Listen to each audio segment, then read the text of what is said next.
magpahinga.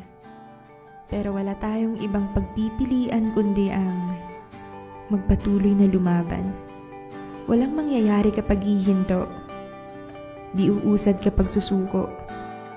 Kaya sa nakakapagod na pahina ng buhay, minsan ang kailangan mo lang ay kaunting tulak, kaunting hakbang, at konting ngiti.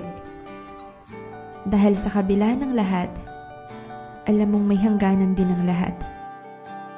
Pero di talaga maiiwasan na gusto mo nalang sumuko. Dahil nga kahit na anong pilit mong bumangon, sa kay tagal na panahon, di mo pa rin alam kung saan ka paroroon. Ilang mga kasabihan ang naubos, kasabay naman nito ang iyong pagkaubos. Ilang kabanata ng napagdaanan, hanggang ngayon, parang wala pa ring papupuntahan.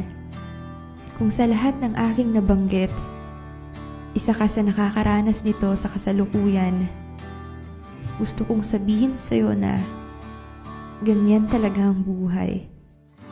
Minsan dadalhin ka nito sa itaas para ipakita sa'yo na lahat ng gusto mo pwede mong marating. At minsan, dadalhin ka nito sa ibaba para ituro sa'yo na pwede ka maging masaya kahit na di mo pa naaabot ang mga gusto mo sa buhay. At matutunan mo ring magpasalamat sa kung ano man ang meron sa'yo habang nabubuhay.